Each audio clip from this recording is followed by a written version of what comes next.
지난주에는 사대교회에 대해서 공부했죠. 사대교회하고 좀 정반대의 교회라고 생각하면 되겠어요. 사대교회는 살았다 하는 이름을 가졌으나 예수님 뭐라고 책망하셨어요? 죽은 자다. 죽은 자. 제가 오늘 그 시계를 하나 딱 차고 왔는데 와서 보니까 충전이 안 돼 있더라고요. 충전이 안 돼서 죽었더라고요. 시계가 돌아가셨어요. 그 시간을 알 수가 없어. 근데 저 앞에 벽시계가 하나 걸려 있는데 몰랐는데 8분이 느리더라고. 8분이. 그래서 오늘 2부에 올라올 때 지가 할 뻔했어요. 장로님이 전화를 하셨는데 또 진동을 해놔갖고 이렇게 걸어놓다 보니까 못 들었어요. 전화도. 이제 올라오다 이제 책상에 와서 전화기를 놓고 이제 한 30초라도 이제 묵상하고 올라오려고 이렇게 하는데 뭐가 뾰르르 저희 사람한테 56분이에요. 제가 56분. 이야, 죽으면 이런 일이 벌어진다니까요. 살아나야 돼. 그래갖고 그냥 후다닥 뛰어 올라왔더니 여기 아침에 올라왔는데 맨 처음에 여기 아직 진정이 안 됐어요. 시계 하나 죽었는데, 야, 이거 죽으면 큰일 나겠구나. 여러분, 배터리 다 방전됐는데 충전 안 하면 죽습니다. 자, 오늘 이 시간에 주님께 배터리, 여러분 코드를 탁 꽂아갖고 이 시간에 만땅으로 그냥, 애들 말로 그냥 만땅으로 꽉 충전해서 가시기를 주의 이름으로 축복합니다. 자, 그래서 빌라델피아 교회는 어떤 교회냐 이렇게 특징을 정해봤는데, 작았지만 크게 쓰임받은 교회. 그래서 정해봤어요. 작았지만 크게 쓰임받은 교회 이렇게 정해봤습니다. 자, 빌라델피아 교회 성도들은 책망받은 게 없습니다. 책망받지 않았어요. 칭찬만 받았습니다. 7교회 중에 책망받지 않고 칭찬만 받은 게 2교회예요. 하나는 어디예요? 서씨인데, 서씨. 서문학교회잖아요. 서문학교회. 네가 가난하지만 너는 실제로 부요한 자다. 예수님께 칭찬하셨죠. 근데 우연의 일치인지는 모르지만 작고 가난하고 이런 교회 둘이 칭찬을 받고 나머지 교회는 책망을 많이 받았습니다. 그것이고 가난은 또 작은 것은 선이다, 그런 말은 절대 아니에요. 작고 가난하고 없고 부족해서 칭찬을 받은 게 아니고, 비록 그렇게 연약했지만 그런 연약함 속에서 살아있는 교회고, 크게 하나님 앞에 쓰임받은 교회였기 때문에 칭찬을 받은 거죠. 자, 빌라델피아 교회는 어떤 교회였느냐? 아까 제가 사대교회하고 정반대라 그랬습니다. 사대교회는 큰 교회였고, 또 경제적인 능력, 경제적인 형편도 풍족했고, 또 사람들도 그 사회 안에서 사대는 그 지방의 수도였다 그랬죠. 그래서 좀 공직에 있는 사람도 많고, 좀 성공하고 뭐 쉽게 얘기하면 출세하는 사람도 많고, 또 로마 정부 아주 이렇게 잘 밀월 관계에 있었기 때문에 환난과 핍박도 없어요. 그게 막 교회 기탕도 크게 져놓고 그냥 이렇게 교회 왔다가 그냥 이렇게 교회 가는, 어떻게 보면 신앙생활이 이렇게 종교생활 비슷하게 이제 이렇게 된 교회죠. 그래서 사람들이 볼 때는 교회도 크게 짓고 막 사람도 많고 그래서 살아있는 교회야 이렇게 생각을 했는데, 예수님이 너는 살았다 하는 이름을 가졌으나 내가 볼 때 너는 죽었다. 저도 그 말씀 읽다 깜짝 놀라가지고 회개했습니다. 네가 살았다 하는 이름을 가졌으나 죽은 목사일 수 있다. 그 누구에게 적용을 하겠어요? 나에게 제일 먼저 적용을 해야 되겠죠. 깜짝 놀라서 이제 다시 헐띠를 졸라매야지 하나님 앞에서. 자, 빌라델피아 교회는 그와 반대로 작은 교회였고, 또 핍박받는 교회였고, 뭐 재정적으로도 여러 가지 이제 열악한 그런 교회였지만은 살아있는 교회였다. 살아있는 교회. 빌라델피아 교인들은 또 평범한 사람들이었습니다. 그러나 영적으로 살아있는 사람들, 그래서 영적인 가마력을 주변 사람들에게 미쳤던 사람들이에요. 영적인 가마력을 미쳤던 사람들. 그것이 오늘 이제 빌라델피아 교인들이 칭찬받은 이유입니다. 작고 미약했지만 하나님께 크게 쓰임받은 교회. 그래서 세상에는 이제 규모의 경제학이라 그래가지고 뭐든지 크게 해야 잘 된다. 그래서 막 카페도 막 지방으로만 좀 나가면 서울 근교나면 엄청나게 크잖아요. 그죠?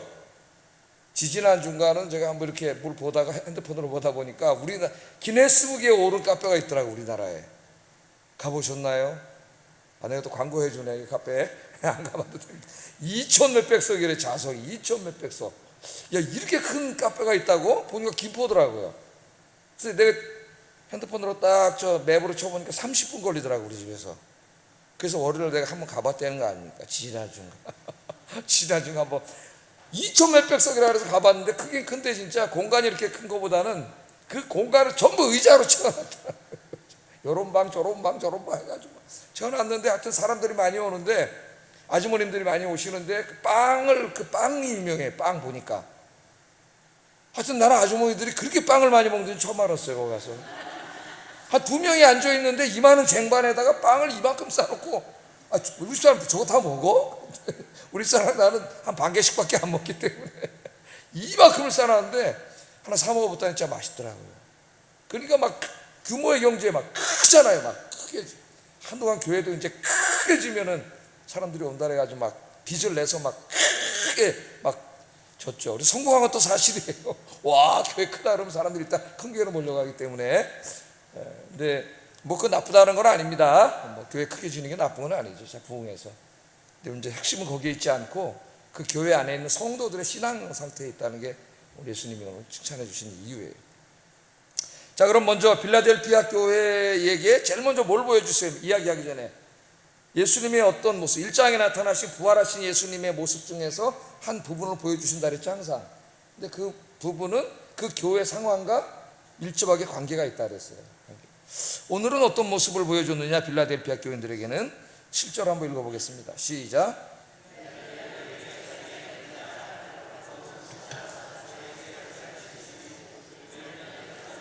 닫으면 10사람이 없는 그가 이르시되, 예수님이 말씀하셨습니다 이렇게 하지 않고 그 예수님에 대한 모습을 장황하게 소개를 하는데, 첫째는 예수 어떤 모습이에요?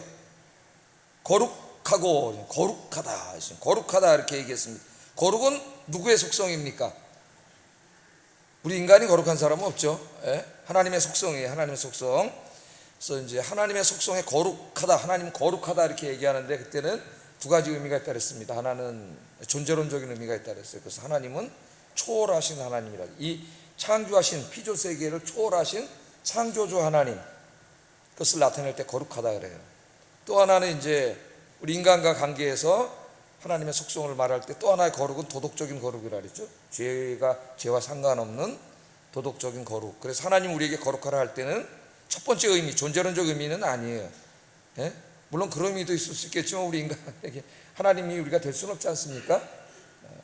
그래서 두 번째 의미, 도덕적으로 거룩해라, 죄 짓지 마라, 그런 의미가 된다 이렇게 말씀을 제가 했습니다. 그래서 여기 거룩하다는 것은 지금 말씀하시는 그 예수님이 하나님이시라는 걸 강조하는 거예요. 오늘 아침에도 얘기했지만 하나님, 복음서를 읽으면 계속 그것을 강조하고 있습니다. 그래서 이사야 6장에 보면 6장 3절에 이사야가 성전에서 하나님의 영광을 보지 않습니까? 그때 봤더니 천사들이, 하나님 옆에 있는 천사들이 뭐라 그래요? 거룩하다, 거룩하다, 거룩하다 만군의 여호와 하나님. 거룩하다, 거룩. 그러니까 이 세상은 거룩하지 않아요. 죄로 오염됐고 존재론적으로도 피조물이에요. 거룩하신 분은 하나님, 초월하신 하나님. 그래서 우리의 예배와 영광을 받으시기 합당하신 하나님이에요. 거룩하다, 거룩하다, 거룩하다 그렇게 얘기를 합니다.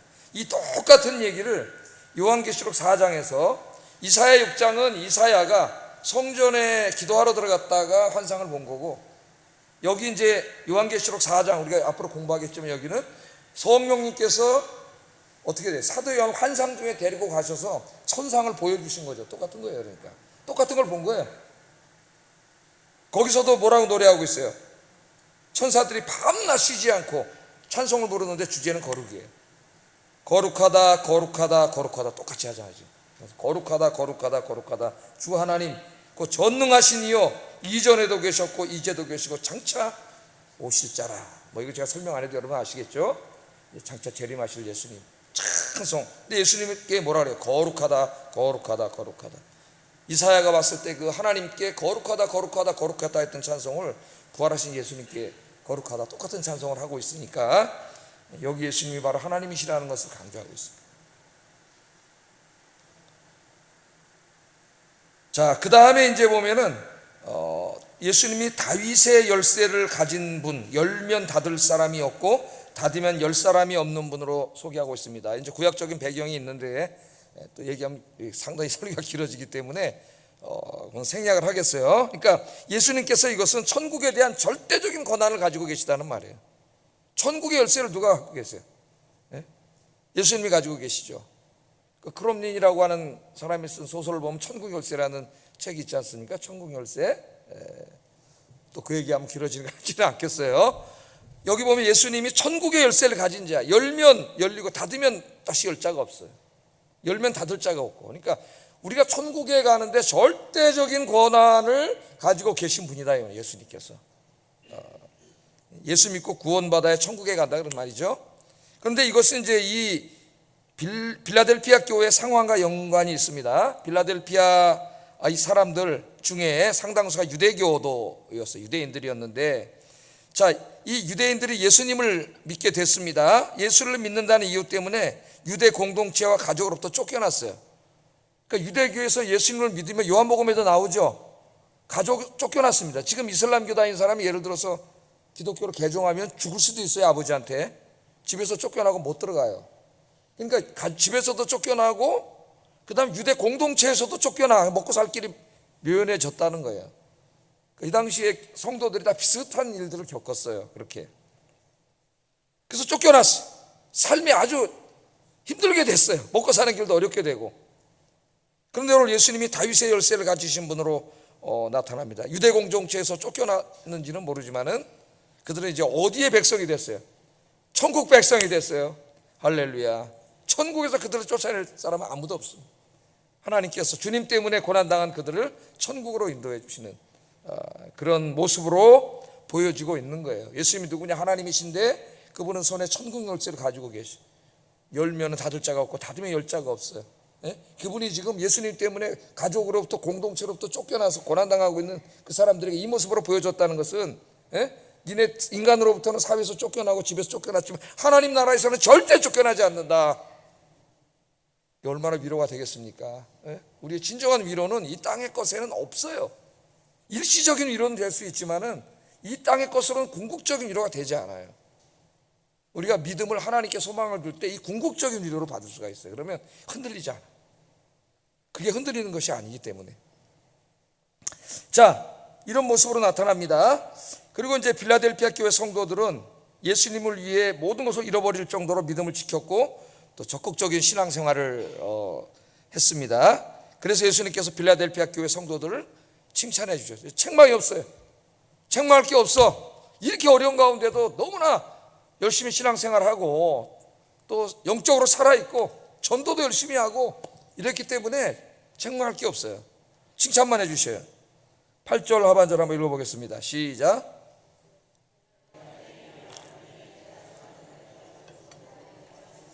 내 이름을 배반하지 아니하였도다. 그렇게 말합니다. 첫째, 너는 뭐라 그래요? 적은 능력을 가졌다 그래요. 적은 능력을 가졌다. 무능하다는 말이 아닙니다. 영적으로 무능하다는 말이 아니에요. 영적으로 큰 능력을 받아야 되는데 영적으로 조그만 능력을 받았다는 그런 의미가 아니고, 여기 적은 능력을 가졌다는 것은 숫자, 교인들의 숫자가 적었다는 의미일 수도 있고, 또 사회적으로 볼 때 약자였다는 의미일 수도 있어요. 사대교회 사람들은 좀 사회적으로 이렇게 성공하고 출세한 사람들이 많았죠.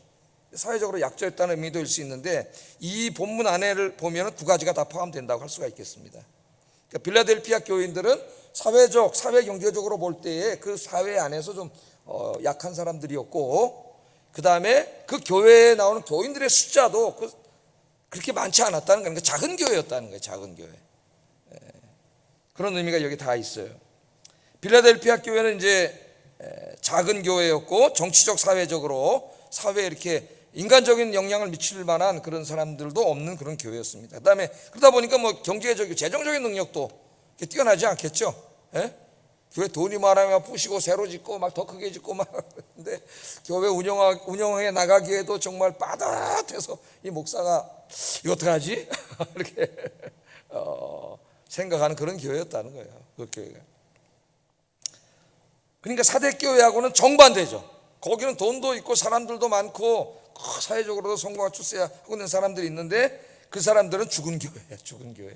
그냥 와서 편안하게 예배 드리고 그냥 가는 거예요.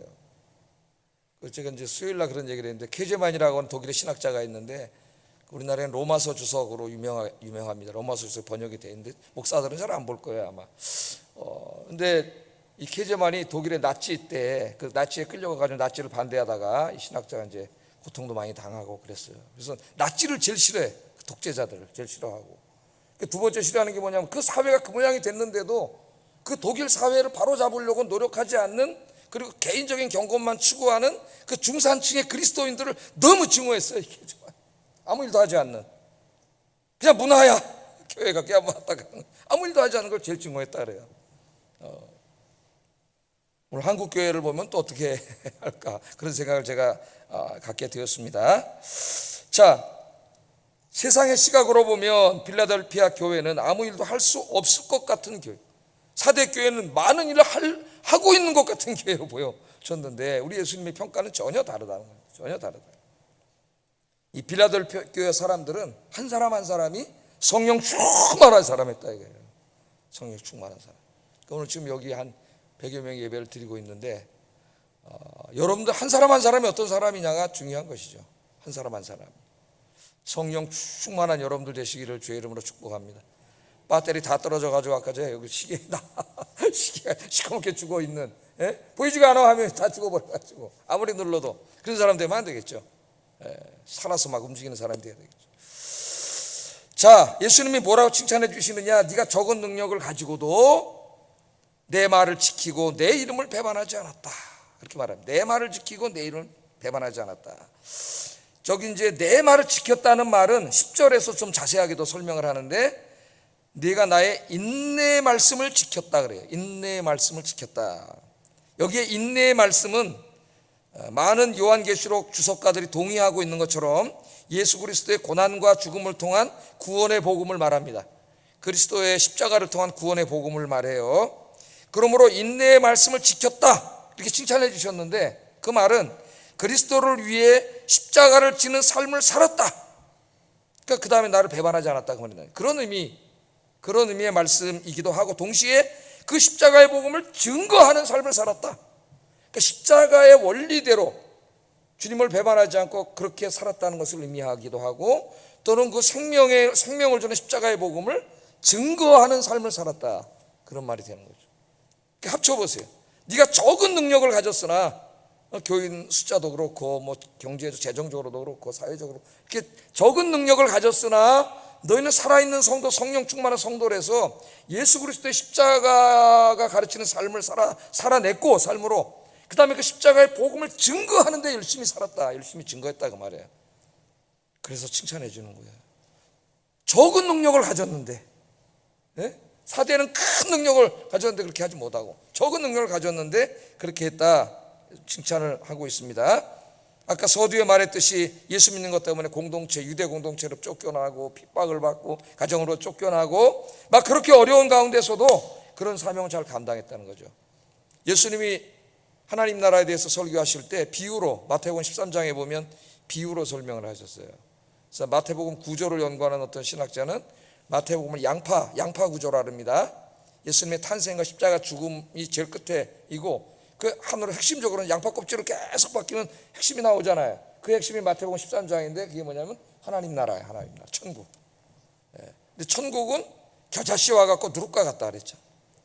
그러니까 겨자씨는 조그만 보이지도 않는 조그만 씨인데, 그 조그만 씨가 생명이 있는 겨자씨라면 그 씨가 심겨져가지고 자라서 큰 나무를 이뤄가지고 거기 새들이 와서 깃들이고 사람과 동물들이 밑에 쉬는 큰 그늘을 만들고 이렇게 된다는 거예요. 그러니까 지금 이 빌라델피아 교회는 현재 상황으로는 겨자씨일지 모르지만은 살아있는 겨자씨이기 때문에, 생명 있는 겨자씨이기 때문에 이 미래에 이제 엄청난 일이 벌어지는 거죠. 여기 사대교회는 지금은 좀 크지만은 죽어있는 교회이기 때문에 그냥 계속 망해갈 거예요. 이렇게 어떤 교회가 돼야 되느냐, 하나님 우리에게 말씀하고 있습니다. 자, 이렇게 열심히 이제 기도하면서 전도하고 이렇게 막 살아있는 교회가 막, 교회 오면 성도님들끼리 막 그렇게 막 대형 교회는 아니지만 막 기도하고 열심히 전도하고 막 이런 교회. 그랬더니 예수님께서 이 열심히 전도하는 모습을 보시고, 적은 능력을 가지고도 열심히 전도하는 모습을 보시고 이 복음의 문을 열어주셨다 그래요. 복음의 문을 열어주셨다. 8절에 보면 볼지어다 내가 내 앞에 열린 문을 두었을 때 능히 닫을 사람이 없으리라. 열린 문, 예? 열린 문. 여기 열린 문은 복음을 전할 기회의 문입니다. 기회의 문. 그러니까 하나님께서 복음을 전할 기회의 문을 열어주셨다는 거예요. 그들이 적은 능력을 가지고 전도하는 사람들이 그렇게 많지 않고 숫자적으로 작으니까, 그러나 있는 사람들이 열심히 기도하며 전도할 때에 그 막혀있는, 지금 위대 공동체로부터 핍박받고 쫓겨났잖아요. 그런데 이제 뒤에 좀 있으면 나오지만은 그 복음의 문을 하나님 열어주셨어요. 그래서 우리가 깨닫게 되는 게, 복음의 문을 하나님이 아무한테나 열어주는 게 아니구나. 그 구성원들이 정말 성령 충만해서 기도하면서 전도를 막 하고 전도하려고 애쓸 때에 하나님의 복음의 문을 열어주셔서 도저히 예수 믿지 않을 것 같은 사람들이 예수 믿고 교회 앞으로 돌아오는 역사가 일어난다는 거예요. 우리 이제 저기 앞에 아파트가 새로 졌는데, 우리 내 시간을 말하지만 여기 사는 분이 이제 김순중 권사님 외에는 없습니다. 그래서 보통 교회가 전도를 하려면 저기 20, 30가정이라도 살아야 되고, 그분들을 통해서 옆집 이렇게 이제 전도가 돼야 되는데 사는 사람이 아무도 없으니까 길 하나 사이를 두고 완전히 남의 동네예요 지금. 근데 여기 대부분 젊은 분들이 많이 이사 오셨더라고요. 애기들 있고, 그러니까 바깥에 잘 돌아다니지 않고 차 타고 왔다 갔다 하고, 그러니까 사람이 그렇게 많이 왔다 갔다 하지 않아. 전도하기가 보통 들어갈 수도 어렵고요. 그런 것이지만은 우리가 이제 막 플리마켓도 하고 바자회도 하고 또 전도, 거점 전도도 하고 막 이렇게 열심히 전도하면은 저 문, 닫힌 문을 여시는 분은 하나님이다. 하나님. 중요한 거는 우리가 살아있는 교회냐 죽어있는 교회냐, 여기 차이가 있는 거죠. 우리가 열심히 두드리면 하나님이 열어주신다는 얘기예요. 열어주신다. 그러니까 여러분들 두드리시기 바랍니다. 가만히 있으면 아무것도 안 이루어져요. 역사는 움직이는 사람에 의해서 이루어지는 것이지 가만히 있는 사람에게는 어떤 일도 벌어지지 않습니다. 그래서 우리가 열심히 전도해야 되는데, 그래서 사도 바울도 전도의 문을 열어달라고 기도하라 그랬어요. 이 말씀이 바울 서신에도 나오는데 골로새서 4장 3절 한번 읽어보겠습니다. 시작.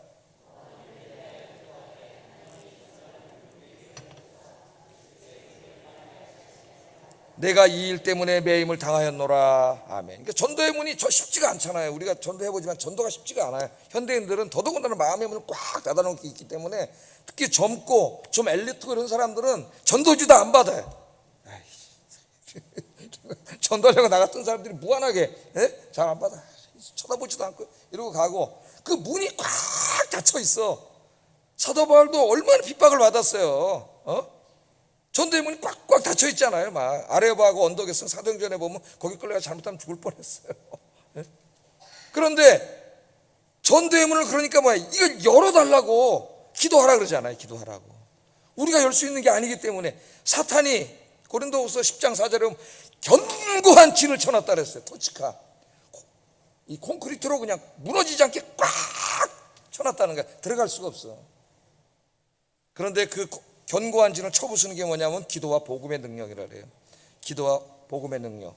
하나님께서 열심히 기도하고 전도했더니 그 콘크리트 견고한 진, 마귀의 견고한 진을 때려 부셨어요.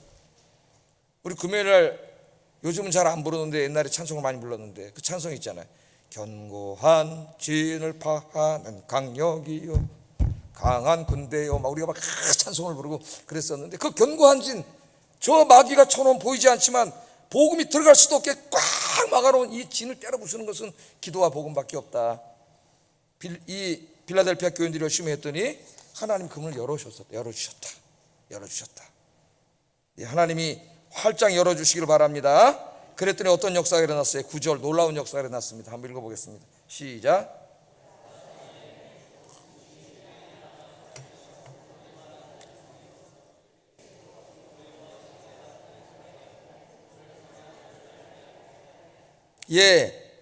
예수님께서 뭐라 그래요? 거짓말하는 자들이요 사탄의 무리들이라고 책망하신 그 사람들 중에서, 교회를 핍박하고 그런 사람들, 절대 예수 믿을 것 같지 않은 사람들 중에서 몇 명이 복음 앞에 무릎을 꿇게 하는 역사를 일으키셨어요. 여기 내 발 앞에 절하게 한다 그랬어요. 내 발 앞에. 이건 굴복하는 의미죠. 전쟁을 하면 이제 진나라 왕이 그 이긴 왕 앞에 발 앞에 이제 굴복을 하죠.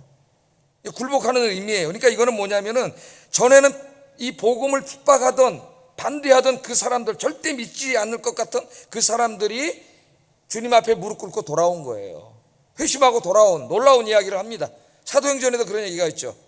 예수님을 죽일 때 앞장섰던 그 제사장들, 허다한 제사장들이 초대교인들이 복음 전하는 소리를 듣고 회개하고 돌아왔다 그랬어요. 사도행전에 나온 놀라운 일인 것이죠. 제사장이 누구예요? 예수님 십자가에 못 박아 죽이라고 외쳤고 그 일을 뒤에서 은밀하게 진행했던 사람들인데 그 사람들까지 회개하고 돌아오는 역사라는. 그러니까 예루살렘 뒤집힌 거예요. 예루살렘이 복음으로 뒤집힌 거죠. 복음으로. 그러니까 이제 우리 교회가 살아있는 교회가 돼서 이 지역 사회를 복음으로 뒤집어 놔야 돼요. 사실 복음으로. 그래 살아있는 교회가 되는 겁니다. 확 살아나가죠. 자, 그 도저히 믿지 않을 것 같은 사람들이 믿고 돌아왔으니까 지금 문이 꽉 닫혀 있어도 계속 두드리고 기도하고 전도하면은 놀라운 역사가 일어날 줄 믿습니다. 하나님이 문을 여시면 저 문도 열고 마음의 문도 열고 사람들이 오는 역사가 일어난다. 오는 역사가. 이걸 믿습니까? 믿음이 중요한 거죠. 사대교인들처럼 죽은 사람들은 믿음이 없어 하지 않아요. 아무리 해도 하질 않아. 근데 이 사람들은 살아있는 사람들이에요. 자, 그래서 빌라델피아 교인들에게는 뭐 더 이상 한마디 책망할 것도 없고 칭찬해 주신 다음에 단 하나 당부의 말씀을 하셨어요. 당부의 말씀. 그게 11절이에요. 한번 읽어보겠습니다. 시작. 빼앗지 못하게 하라. 이제 이 사람들에게는 하나님이 면류관을 준비해 놓으셨을 텐데 중요한 게 있습니다. 내가 속히 오리니 이 말은 이제 이게 반드시 온다는 의미예요. 반드시. 시간적인 빠름이라는 의미보다는 반드시 예수님이 오신다는 이 의미가 강합니다. 네가 가진 것을 굳게 잡으라 그랬어. 네가 가진 게 뭐예요? 이 믿음이죠. 지금 믿음. 살아있는 믿음. 기도하고 열심히 전도하는 이 믿음을 굳게 잡으라. 왜 굳게 잡아야 돼? 이거 뺏어가려는 놈이 있거든. 이거 전도하고 기도 못하게 하는 놈이 있어요. 누구예요? 사탄 마귀가 못하게 한다고요. 이런저런 환경을 통해서 이런저런 삶의 문제들을 통해서 그걸 못하게 무너뜨리는 거죠. 그러므로 중요한 건 뭐냐, 이게 1년 하다가 노는 그런 게 되면 안 되고 죽을 때까지 끝까지 붙잡는 게 중요해요. 끝까지 하는 게 중요하다는 거예요. 죽을 때까지, 하나님 앞에 갈 때까지 끝까지 붙잡아라. 꽉 잡아라. 그래서 내가 너를 위해서 준비한 면류관인데 그거 뺏기지 마라. 뺏기지 마라. 주님이 주신 면류관. 여러분, 앞으로 이제 남은 인생을 사셔야 되는데 아까 아침에 제가 무의미에 대해서 얘기했죠. 실존주의자들이 야, 삶에 무슨 의미가 있냐? 아침에 일어나서 밥 먹고 지하철 타고 회사 갔다가 오전에 일하고 점심 먹고 또 가서 오후에 일하고 6시 되면 퇴근하고 또 지하철 타고 집에 와서 또 저녁 먹고 아이들하고 좀 얘기하다가 자고 그 다음날 또 아침에 지하철 타고 어떻게 보면 다람쥐 쳇바퀴 돌자. 마치 까미가 얘기했듯이 그 시지프스의 신화에 나오는 그 사람처럼 그 무거운 돌을 바위덩어리를 짊어지고 매일 올라가 다 올려놓으면 도로 떨어져. 그럼 또 내려가서 그걸 짊어지고 또 올라가 또 내려 떨어져. 그게 인생이라 그랬는데 그런 바위덩어리 치고 올라가는 그 삶에 무슨 의미가 있겠어요? 또 굴러 떨어지는데 똑같은 일이 계속 반복되는 권태. 뭐 쇼펜하고는 이걸 권태라 그랬는데요. 아무 삶의 의미를 찾지 못했어요. 그러나 이제 우리가 기도하면서 이 생명을 살리는 일, 이거보다 더 의미 있는 일이 어디 있습니까? 어떻게 보면 우리의 인생은 의미로 가득 차 있어요. 의미가 없는 게 아니라 의미 있는 일들을 찾아야 돼요. 주님 안에서 가장 의미 있는 일 아니겠습니까? 주의 일하고 봉사하고 전도하고 다른 사람을 돕고 또 이웃들을 사랑하고 나누어주고 기도해주고 하나하나가 얼마나 의미 있는 일이냐고. 그러니까 우리 인생은 의미로 가득 차 있는 거예요. 그걸 모르니까 의미를 못 찾고 허무한 거예요. 인생이 권력과 돈 속에 그 무슨 의미가 있겠어요? 이거를 끝까지 굳게 잡아라. 놓치지 마세요. 너무 좋은 걸 잡으셨는데, 주님이 주셨는데 놓지 마시고 꼭 잡으시기 바랍니다. 주님이 끝까지 잡으면 내 면류관을 빼앗기지 못하게 한다 그랬어요. 그 면류관을 주님이 주신다고 그렇게 약속해 주셨습니다. 자, 그리고 예수님께서 이제 그렇게 사는 사람들에게 축복을 약속해 주셨는데, 첫째는 시험의 때에 보호해 주신다, 이런 약속을 하십니다. 10절 한번 읽어보겠습니다. 시작.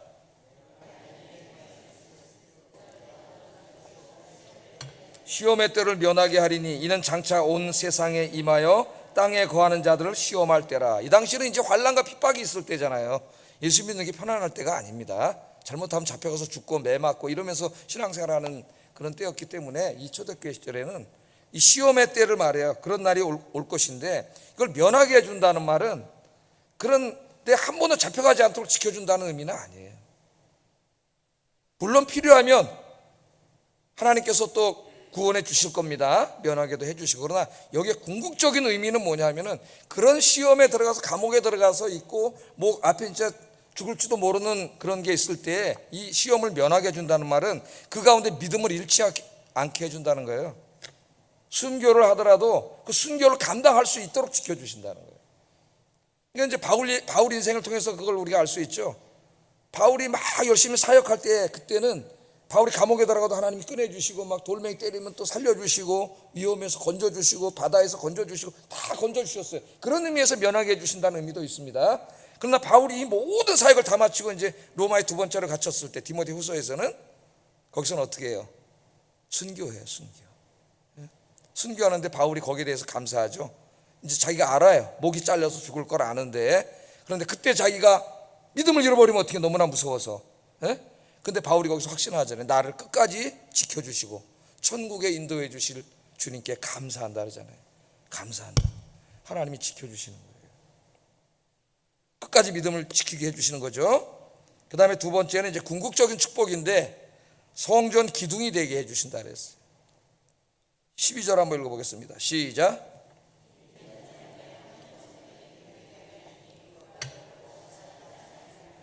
내가 하나님의 이름과 하나님의 성 곧 하늘에서 내 하나님 새 예루살렘의 이름과 나의 그 위에 기록하리라. 좀 이제 상당히 상징적이고 예언적인 말인데, 성전의 기둥, 성전을 만약에 이 땅의 성전이라고 한다면은 이 성전을 지탱하는 가장 중요한 게 뭐예요? 기둥이죠. 기둥이 없으면 무너지는 거죠. 근데 여기는 이제 이 땅의 성전보다는 하늘나라의 성전을 이야기하는데, 하나님 나라의 성전이 되게 하고, 성전의 기둥이 되게 하고, 그 기둥에다가 뭘 새긴다? 이름 세 개를 새겨준다 그랬어요. 우리가 이제 성전의 기둥이 되는데, 그 여기다가 이름 세 개를 새겨줘요. 어떤 이름이에요? 세 가지 이름이. 하나님의 이름이 기록되어 있고, 그 다음에 예루살렘의 이름이 기록되어 있고, 예수님의 새 이름이 기록되어 있고, 이 세 가지 이름을 기록해.